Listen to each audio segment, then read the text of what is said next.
Well, hello and welcome to the Marketing Guides for Small Business podcast. I'm Jen Kelly. I'm joined today by Ken, Paul, and Ian. And today we've got a neat episode for you. We're talking about customer interviews and why you need them. These are not customer reviews or customer testimonials, and we'll dive into what the difference is. And this explanation may help. This might be able to let you understand what's different between customer interviews and reviews or testimonials and that kind of thing.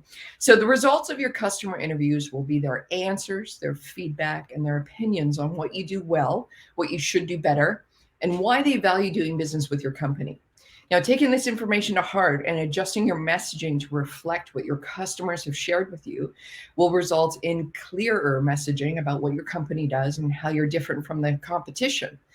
And why that's important, like if I asked you today to tell me the difference between your company and your closest competitor, now pick the one that drives you the most nuts, would you be able to clearly articulate your differences? Now, beyond we're cheaper, we're more expensive, we're better quality, we're nicer, like any of those regular things, would you be able to really, really identify what absolutely makes you different? And if you're not alone. And customer interviews may be the process that can help you better articulate your company's differences. So, a customer interview is not the same thing as a testimonial or an online review. A customer interview is more than, can you leave us a Google review? Or can you post in our business community about the fantastic job we did for you on that last project? Now, while those reviews and testimonials are important, customer interviews are a different thing and valuable to your company in a different way. And so with that, that is what we're going to dig into today. Yeah. And by the end of this episode, you'll understand why they're so valuable. And I just think they're pure gold. They really are. They can be that valuable to your company. So with that, Ken, I want to start off with you and ask you the obvious question, but not so obvious. What are customer interviews? Yeah, so customer interviews, first of all, I think they're really, really important to help you understand more deeply what is motivating people who are deciding to hire your company or buy your products. So ideally, these are best if you have a third party do them.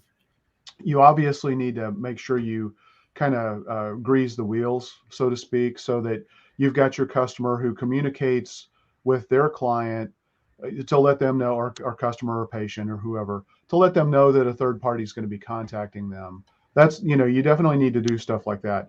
But, these are 15-20 minute interviews. They're really designed to kind of explore and find out why that customer decided to hire or engage with that business. We talk about this a lot where in StoryBrand there's this concept called the Grunt Test. You go to the website in 5 minutes, in 5 seconds. Can you grunt what it is that business does? Do you know what it is they do? You got 5 seconds. In duct tape, we take the copy from the homepage of the customer we're working with and several of their competitors with no brand identification assets, just the words that talk about what they do. And then we ask, people, can you pick out which is your homepage?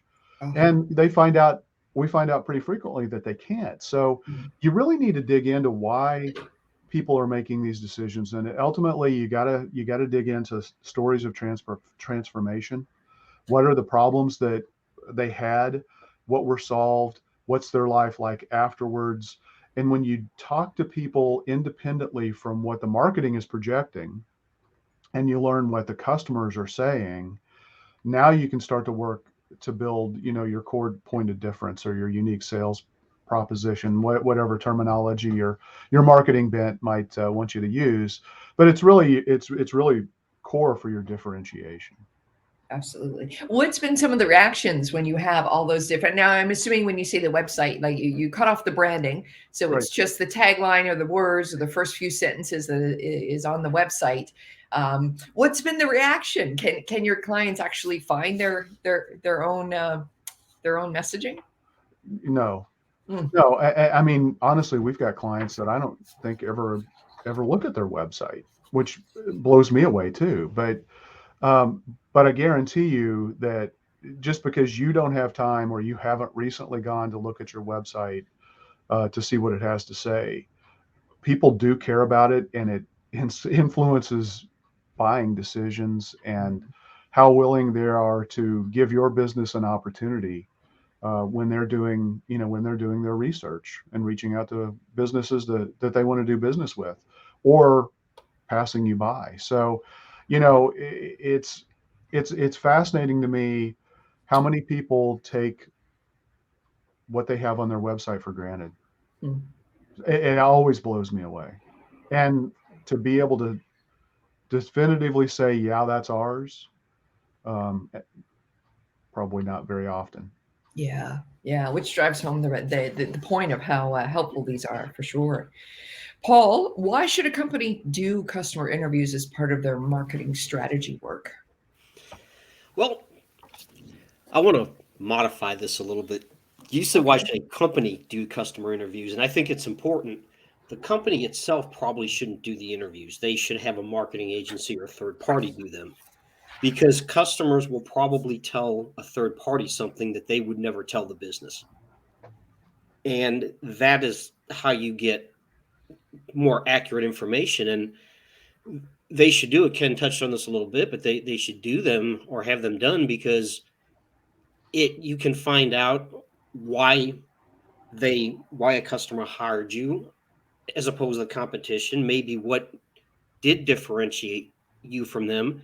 And also, we're going to talk about this a little bit more later, about maybe what you could have improved on, or maybe their competitor did something that they didn't like or didn't instill confidence, and you address that, and maybe you didn't realize how important that was to a customer.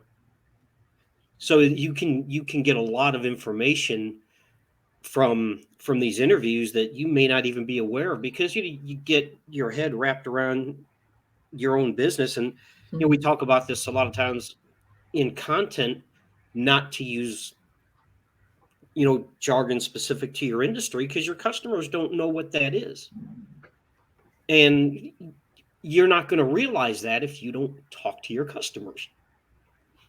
And Yeah, that, what were we talking about the other day, Paul? We were talking God about, knows, I've ate and slept since then. yeah, really. I know Tuck Point's always one of my favorites. It's like, who knows to search for Tuck Point, but you can describe the problem you're having for sure. Yeah, definitely. The And, stuff between my bricks is cracking. That's probably what uh, somebody's going to look for. And sure. then tuck pointing is going to come up. Yeah, or brick, or even just brick Okay. repair, or Yeah. mortar repair or something like that. Assuming we It's know good what you mortars mentioned are. that because I didn't know what you guys were talking about. I thought it was going to be something technical. Actually, I thought it but was plastic surgery. yeah, Yeah. that's true too. But Yeah. that's so funny. So have you come up against customers or so your own clients who say, oh yeah, well we're the number one in this. What do you call it? Let's use your brick example. Yeah, The Tuck Tuck Point. pointing. tuck Tuck point, Point. Mhm. tuck point. Okay, so yeah, we're number one. They call us when they need that, and they're so confident that they know why customers call them. And then the stuff between the bricks is what they actually do. Yeah. Oh yeah, Absolutely. tuck. If you don't know what tuck pointing is, and that really is a good example, because if you don't know what that is, if someone's searching for tuck pointing, at that point they know. Well, I mean, if you've done remodeling on your house, like I have, you probably know what it is. Most people don't. Right. So most people, by the time they're searching for that specifically, they've gone through a process that you probably don't even realize as a business owner. That's a very bottom of the funnel term. That's Mhm. not what most people are going to start with. And if you, as a business owner, think that that's what people are searching for, you're missing out on a lot of opportunity at that top of the funnel. Yeah. And a massive amount of search volume. Yeah, Yeah. absolutely.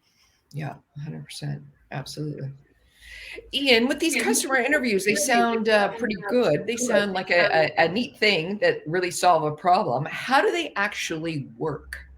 Yeah. Yeah. So I would say there's probably about 6 steps in order to do good customer interviews. The first is getting the business or the client, our client, so the business owner, on board. So first of all, there's usually questions around, why do we need to do this? We know our customers, we know our industry, we know what works, we know what doesn't work.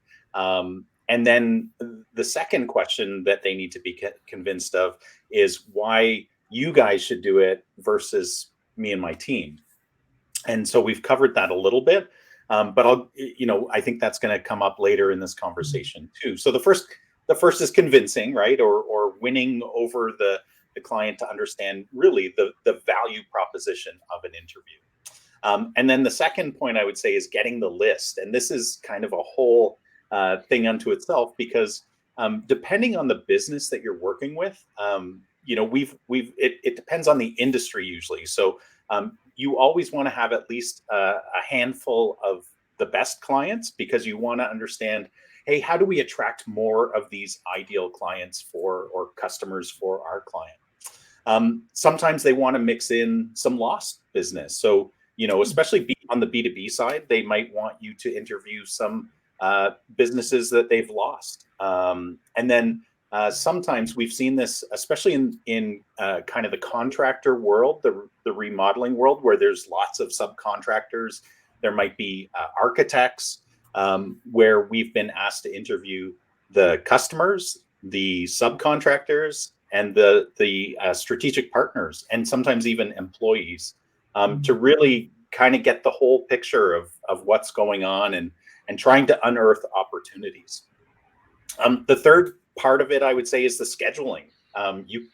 That's just a very pragmatic. You have to be able to smoothly and easily schedule appointments with these customers and partners.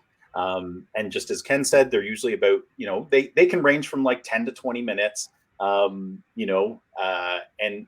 one of the neat things about that I think is an offshoot of this is that customers feel valued. You're actually asking them for their point of view. And that's not done a lot. Obviously, businesses throw out a lot of customer satisfaction surveys, and we want to hear about your testimonials and reviews. But this is a much more personal approach, and I think it actually elevates, or has the opportunity to elevate, the relationship to a new level, because they're kind of partnering with you now, and that's really great. The fourth point I would say is the actual interview. You have to deliver it. You have to get on a call with them. You have to record it.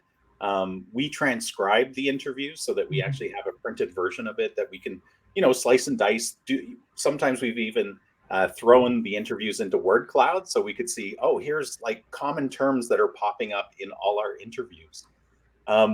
What's really neat about these is when you have a third party perform these, one of the reasons you want that is, first of all, you want somebody that's really good at this, that they're disarming, they're a third party, they're not attached to the business. So people will often, just open up, spill their guts, share.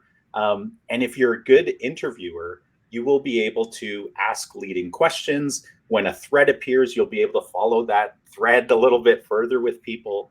And it is amazing what you can learn, because people will usually be a little bit closed at the beginning, but then once they start to share, and that's just a human tendency, as we start to talk and share, we open up, and especially if it's a comfortable, disarming experience. The fifth is I don't know if everybody does this, but we tabulate all of the answers into what we would call kind of patterns or themes. Or an executive summary. We want to be able to come to our client, the business owner, and say, hey, here, out of all of these interviews, and usually we do from 5 to 15 interviews. It depends on the business again and kind of the mix. But we want to be able to present them in a very easy to understand way. And usually there are common things, if the business consistently delivers their service or product in a specific way, in excellence, then things will pop up to the surface, and you'll be able to grab those and pop them into your executive summary. And then the final part to a good interview process is just presenting those findings to the business so that they can dig a little bit deeper with you and and that kind of stuff. And I think, it's always a wonderful experience. I do usually in my agency, I'm the one that does the interviews because I enjoy it so much. I enjoy just talking with people and finding out their experience. And because it's so closely tied to the strategy, it just makes, the strategic part of coming up with the core difference that you guys have talked about, and the messaging, it's right there to be grasped usually. Yeah, it's important. An important point you said is the interviewer has to be comfortable enough to sort of go with what they hear. It's not a series of 10 questions, even though it very well may be, but they have to be able to listen to, give me an example of that. What do you mean by this? Tell me more about that. Like you're really pulling for, you know, for that information or that story. It's not a series of, okay, great, next question, 6 questions are done, thank you for your time. It's you really got to warm them up and make sure that they feel safe enough to give their their opinion out there, for sure.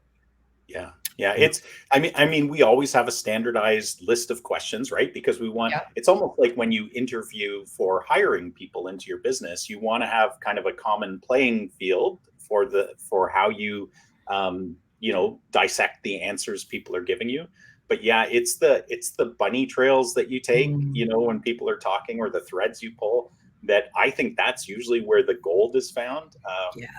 And we've uncovered like service or product opportunities that the customer or our client isn't currently doing because Mm. they just never thought about it. They didn't know people kind of put their service and this other service together, and it would make their life easier.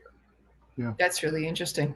Hey, Yeah. Ian, so you maybe you covered it, but it didn't really seem to stick with me when you talked about this. How do you make sure that you don't get a biased sample? I mean, obviously we're trying to find their ideal customers, and so we ask for that. But talk a little bit more about how do you work with them to make sure that they're selecting the right people for you to interview in the first place? Yeah, we've probably talked. Yeah, I didn't really go into that.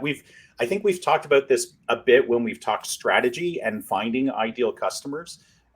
Is that when we're coaching our clients on who to choose, if we're doing kind of a minimal interview set, it's always okay. We want a set of ideal customers. So if they can't pick off like who an ideal customer is from their a lot of business owners know, right? It depends on the size again and how many people are in that business, but then we have our matrix, right? If we want to walk people through that of okay, you're an ideal customer is somebody who is profitable. They have to be profitable because you're a business, right? First and foremost. And you and your team have to like serving them. So that's a very, very simplistic way of doing it. Like there's other approaches to it, but I would say in the very least, you actually do want a biased set because you're trying to bias it to the ideal customers of the business. Again, you can broaden it to include, people that aren't satisfied, right? And that will uncover some things, but that's almost like a different project in a way because the whole purpose of this is not to uncover problems, it's to uncover how do we attract more of these really, really great customers. Yeah. Okay. Yeah. Absolutely, and our difference.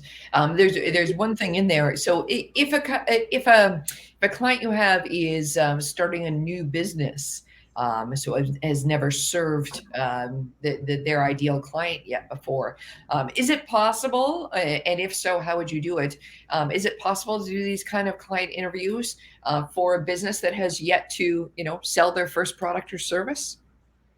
You could. It's a lot harder because there's no relationship already, right? That's one of the beautiful things about using your client list for that business is that they've already got a relationship. The people that are great customers love that business usually. Yeah. So they're fans, they're ambassadors of the business. Yeah, it's harder, right? You're almost talking more like a focus group like big businesses do, where you're trying to find people within the demographic that you're trying to attract. I would say kind of a shortcut to that, Jen, is, that's one of the attractions of working with an agency or a marketing consultant who has worked in your industry before, because they're bringing, they're bringing, first of all, the best practices and the intelligence of having worked with other businesses like yours. So sometimes that can be a shortcut. If you have existing customers, I would never shortcut that process. But if you're new, then that agency or consultant can at least say, hey, this is what we've seen in other places. That can be our starting point. Let's say in 6 months, after we've gotten some momentum in your business, let's circle back and interview your best customers then, and see if we hit the nail on the head or if we need to refine your messaging slightly. That's my approach that I would take. Yeah. No, that's a good point. That's a good point. What we've done is we've gone 180 degrees from there, and went with, okay, if you're the business owner of this new business, you've had a previous professional life. Some of the same traits that you're going to bring to this business are what made you previously successful. Let's interview those people. What was it like to do business with you when you were doing, ABC or whatever it was, a previous business, coming from corporate into owning your own company? Some of those same positive traits and way you work and way you've worked with teams and way you've dealt with clients in the past, 9 times out of 10 will be the way that you start operating in your new venture. So apologies for not briefing you on this. This came to me as you were talking, and I just wanted to be sure for the audience, if there's folks out there that are just starting up with their new business, this is a possible way to be used in that scenario as well. So yeah. Can I add one more thing to that, Jen? Sure. Just as you were sharing, the one thing I would say too is that if a business owner who's just starting out, usually they have kind of everybody who starts their own business usually is a technician at heart. They're really good at one particular thing, right? Or a service area, or an area of service. But usually they have an idea in their head, like this is what's going to be different about my business. This is how we're going to be unique in the industry, and hopefully it's built into their business plan, right? They've thought about it a little bit, but even that can be a starting point for your core difference, right? You're going to be market testing it in the real world, but that can also be kind of a starting point for messaging. Yeah, absolutely. Yeah. I'm going to change the world with this for sure. Yeah. We all kind of start that way, or some of us start that way. How about that? So Ken, there's so much pressure on this gold that comes out of these interviews. What kinds of questions are the customers asked that produce this wonderful insight? Yeah, I mean, for me, it's really I want to dig to understand the stories of transformation, because ultimately I mean, in my mind, that is what marketing is all about. Is you've got to be able to transport somebody from a problem or a state that they're in right now to a future state that's highly desirable that they want to get to. And so the questions that I really rely on a lot are, what were you looking for? Literally what, it could be, what is the search phrase that you put in, but what were the features or the benefits that you were even looking for? And you can start to explore some of that depending on the nature of the business. What was most important to you? And here's a real important question, because most people make the buying decision based on their internal problem. They do a search based on their external problem. So, so you want to get an idea of what their feelings were. What were they feeling because they had this problem? And if you can answer that and address that, you've got a leg up over your competition. So, what were the challenges you were feeling when you had this problem or you were in this state? Why did you choose, our company versus a competitor? Is there anything that we did that either exceeded or didn't exceed your expectations? Let's see here. I've got a whole list of things. Just trying to. Did we resolve your external problem? So, it's like, let's use an example of roof repair. I've got a hole in my roof because a storm just came through. Did we take care of that problem for you? Okay, great. But I also, when I ask that, I definitely want to make sure that they can answer that. And then I want to explore, how did they feel about the whole process? Were they informed? Was it on time? And this is even, we're not talking about Google reviews today, but Google has even started to ask questions to explore this information to make the reviews even a little bit more differentiating, and so even as part of the interview process, you might want to read reviews to kind of prep to see what other people are voluntarily saying as well. But you got to understand the external problem, which is what they're gonna typically search for, or the reason that they're going to take action. The internal problem that they have is the reason that they make the buying decision and who they decide to buy from. Let's see here if there's anything Can else you that. talk a little bit more about that? What do you mean the internal versus the external? So so let's use the example of the roof. I've got a hole in my roof because a storm just blew through. Um, I'm okay, sorry. that's my external problem. Mhm. Internal problem is, the last time I hired somebody to fix my roof, um, I just never felt like they did the right job, and it's that feeling, that questioning, unsatisfaction that they maybe have felt from that experience. Yeah, and I want to understand what that is. A dentist is another great, easy example for me. Um, I have a toothache. That's my external problem. It's causing me physical pain. Who do I go to?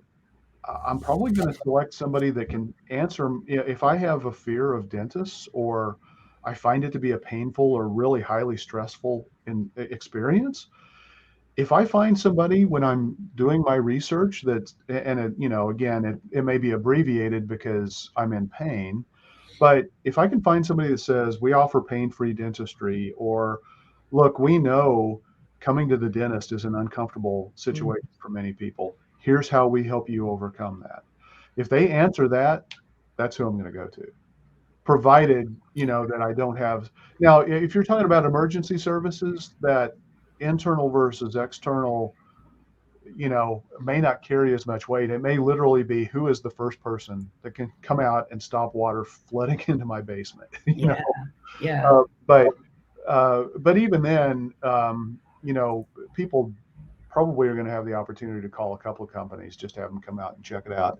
So yeah, I mean, I really think, exploring that internal versus external problem, and then ultimately try to get them to describe how they feel about the transformation. What was their transformation before I had the hole in my roof?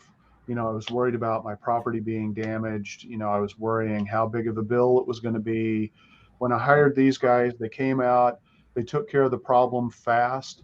I felt like I was, in charge the whole step of the way. I wasn't at the mercy of them. They kept me informed, and I felt like I was in good control of the situation.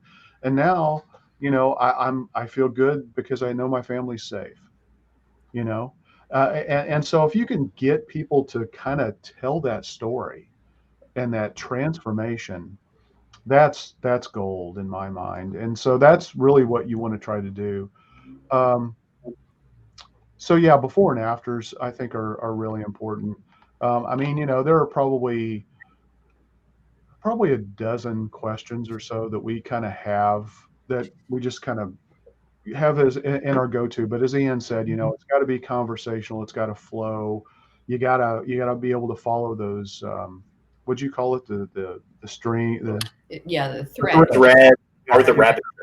Yeah. Down the rabbit trail. Yeah. But Yeah. yeah, Yeah. It's fair to say none of these questions are yes, no questions, right? They all require several sentences in order to answer them. Is that fair? Yeah. absolutely, absolutely. And that's where, I mean, these are different than reviews oftentimes, because sometimes people literally may just say, "Man, that was a great sandwich," and that's the review. and they're done. Like your post the other day about the Yes, Reuben sandwich, your- and it yes. looked delicious. It was delicious, and I got to give a shout out to Big Woody's. Please do your corned beef more often. And ship it to Canada. Yeah, that too. That too. That's funny. One of the questions that it has just become gold for us, it kind of came out by accident in that at the end of our interviews, we always like to ask, hey, if it seems like it's a case study, or like some form of testimonial that we could, put on a video or create a case study or something, we ask the people, would you be willing to do that? But one of the other questions we like to ask is, do you currently, or have you referred this business to friends, family, colleagues? And if they say yes, I always ask them, well, what did you say? And like that to me is gold, because you actually hear them, because most of them would just be like, well, John is amazing. He did this, and this. And you have to talk to him because there's no better roofer, dentist, whatever, right? And sometimes you hit on some really great keywords as a marketing agency to be able to pull out and go, hey, Mr. Client, Mrs. Client, like this is awesome. Yeah. This is what and it's good news for the client, because they want to hear that too, because sometimes it doesn't get back to them. Yeah. Well, and it may actually help them educate other customers, clients, patients that they have on how to refer them too, when they hear it from the words of one of their customers, patients, clients, whatever you call them. But yeah, no, that's a great question. We have that in our mix as well, for sure. And the other thing is, if they hadn't referred, ask why, because that could be an important thing to know. That's a great point. Yeah. And it's funny when you say you haven't referred. Immediately, many people may think that's a negative thing. So we've heard, I haven't referred because this product or service is my best kept secret, and I don't want anyone to know I'm getting this type of help for ABC, whatever it is we're doing. Which is, what do you do with that? I mean, that's what a great compliment. We're making you look so good. You don't even want to admit you're getting some help. But on the other hand, it can be, it puts a company in a tough position there as well. That's a whole messaging platform right there. The best kept secret in roofers. Yeah. There you go. Now, Paul, it all sounds lovely. We're talking about all the great stuff, but what happens when the customer or the client is brave enough to answer negatively, to share some negative feedback? Can you talk about how to deal with that, how to turn that around if need be, or how to take that feedback and do something with it? Yeah, that's not necessarily a bad thing, because you learn more from your failures than your successes. And if they hired a company and they say, but I wish they would have done this better or this differently, that's a chance to improve your customer service and your customer engagement. And your close rates. Yeah, your close rates. So it might be a negative comment from that perspective, but it's really not, because it gives you the opportunity to address an issue that you may not even realize you have. So don't be afraid of it. If someone says something like that's an opportunity for a discussion as well, and for improvement in customer service. Well, that's a great point, Paul, because like one of the things that we do is, when we create a lead magnet, we have an email nurture sequence, to try to move people to the point where they're ready to make a purchase. And one of the things that we address there is overcoming an objection. And so if you can learn, even if somebody made the buying decision, if they can still tell you one of the things that kind of was an obstacle for them to pull the trigger, but they, fortunately in this case, they obviously did, maybe that's going to prevent a lost sale or a missed opportunity for the next customer, because they may see it as a bigger deal than, the person who made the purchase. So taking that kind of information and incorporating it into your marketing and knowing, these people are great. I wasn't quite sure, because of this. Well, in my mind, you want to eliminate any obstacle you can.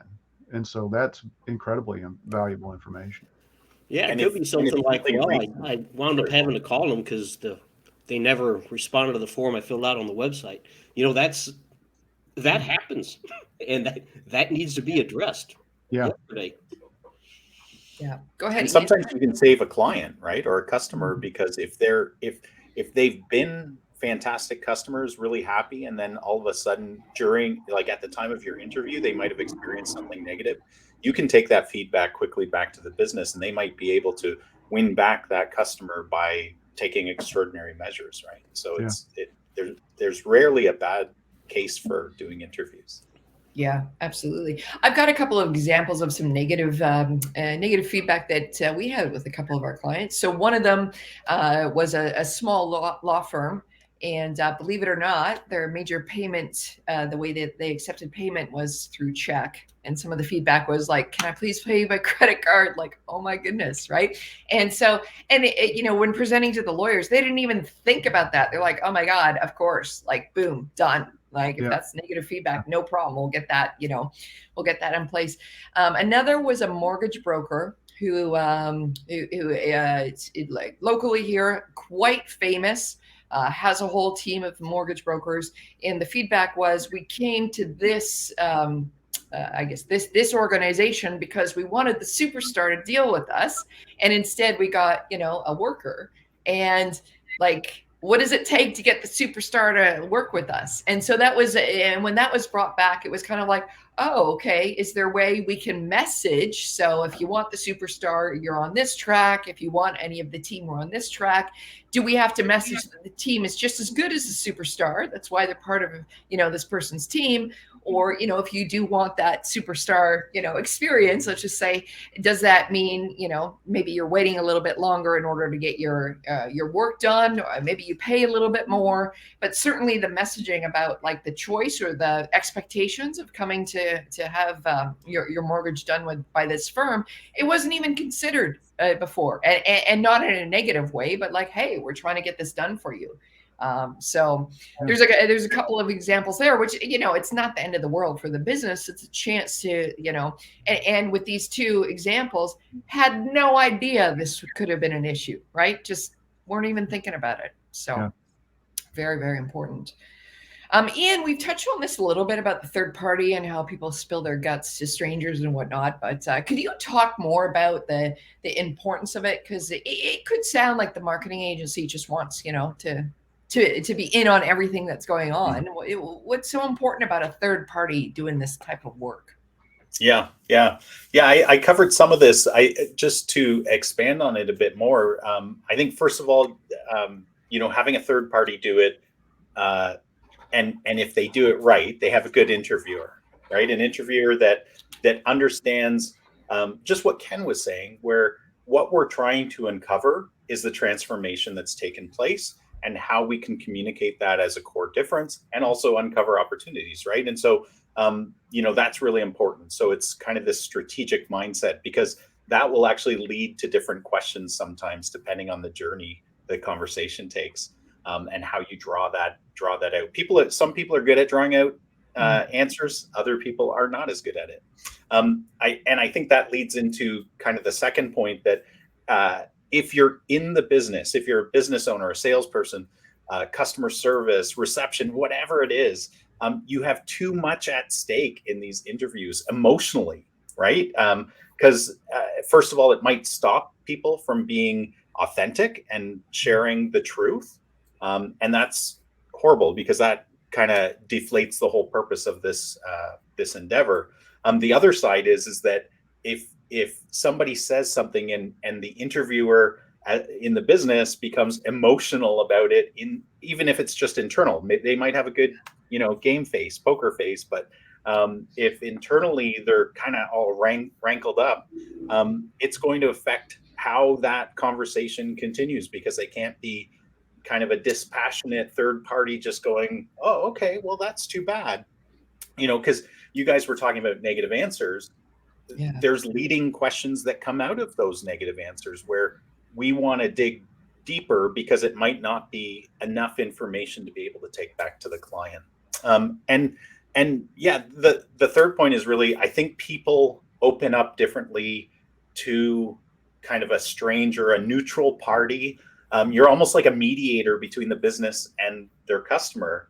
And I think it just drops down some barriers and people just open up more. Again, it depends on the person, but that's what you hope for. And if just whatever, if the business owner were to interview me, I would probably soften my answers because I didn't want to hurt their feelings, right? Because that's who I am. I care about the person.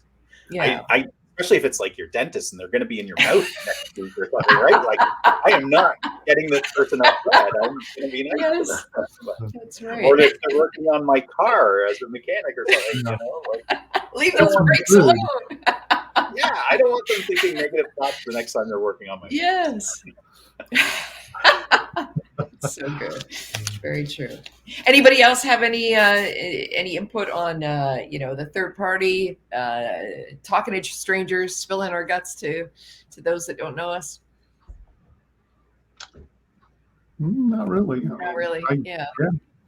Yeah. The last thing that kind of came to mind when you were asking others was just we because we do this all the time, right? We have the tools to do the recording, the transcription, the Zoom, setup, whatever it is. So that's just a very practical part that most businesses probably wouldn't easily have set up, and so they're going to fumble with it a little bit more. Yeah, the logistics of it for sure. Yeah, and the end results. I always we have all of the positives on one page, and then all of the either negatives, challenges.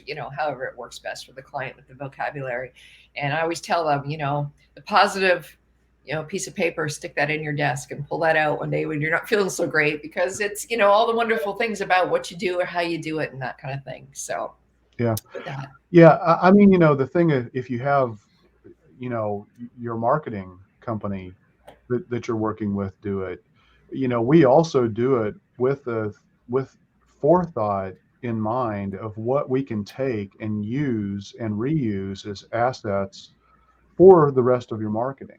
Not just distilling it down into a clear message, but like I said in the email nurture sequence, this is a great objection. Let's talk about how we overcoming this objection and part of our email nurture series. Or these are ideas that we can get for a video series, or content we need to put on our website, frequently asked questions.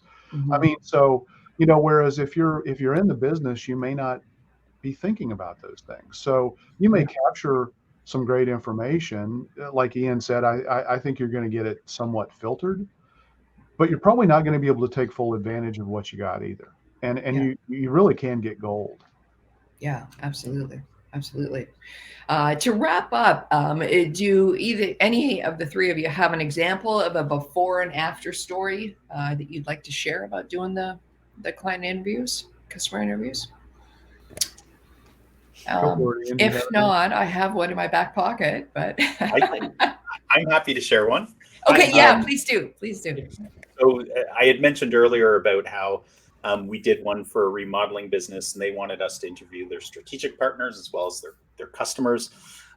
What was really, really interesting was they actually came to us to do a strategic plan for them. But the thing that really got them excited was the core difference, because they just felt that the industry was just vanilla. Every remodeling business in the city was talking the same way and the same thing. They all had similar pictures of fancy looking places and their taglines were similar. But it became so clear through our interview with their customers, like their subcontractors, their strategic partners, like everybody was saying the same thing. Like they all had different viewpoints, but they were all saying the same thing. I'm not going to say what it was because it could help another remodeling business in that city.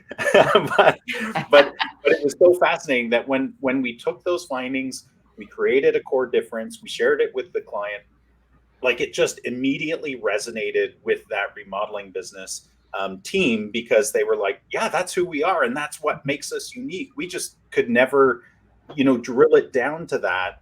And that it was supported by experiences and data from the marketplace is what gives it validity, right? It's not just a business coming up with the idea by themselves. It's, wow, this is what our customers, our strategic partners, and our subcontractors are all saying. And what was really cool about this, the subcontractors and strategic partners, is that they work with a host of remodeling people that are competitors to these guys, right? And so that was where it was really eye-opening too. It kind of gave us a three-dimensional cube to rotate around and go, okay, this is what clients are saying, this is what strategic partners say, and this is what subcontractors say. And interestingly enough, there was a lot of common themes in there that we were then able to take and make a really great core difference that isn't just a tagline. It's messaging that's going to, Ken was talking about how, videos, blog posts, follow-up emails, like it's part of their, brand messaging that's going to be, through everything now. So that was a really cool one to see. Oh, that's great. Yeah, mine isn't really, a direct result of that, but what it did is it helped us communicate the importance of a differentiating statement, and to help frame what we needed to try to communicate. So it was less about what we learned from the customer interviews. It was really just the process that we did it.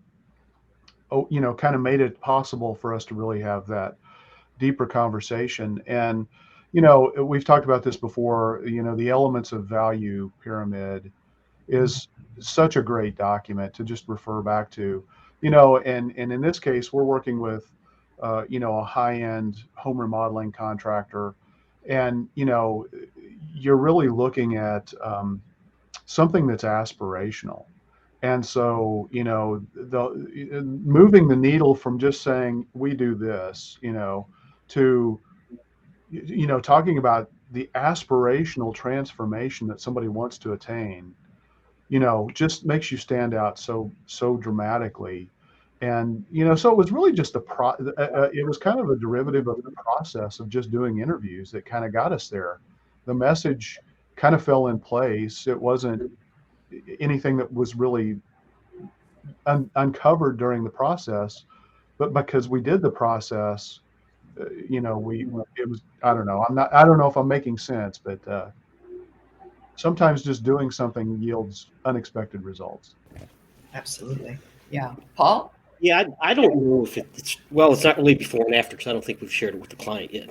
But we have but it talks to the value of doing these interviews, because we have a client that has a very expensive high-end product, and I found this out after the fact. I have a friend that was looking at this product, and they went with a competitor, and because they're friends of mine, I was like, well, okay, we have a client that does that, and they had talked to them, and I said, so why did you go with this other company? And they said, well, it really came down to the follow-through, and they made us feel more comfortable about spending this amount of money for this.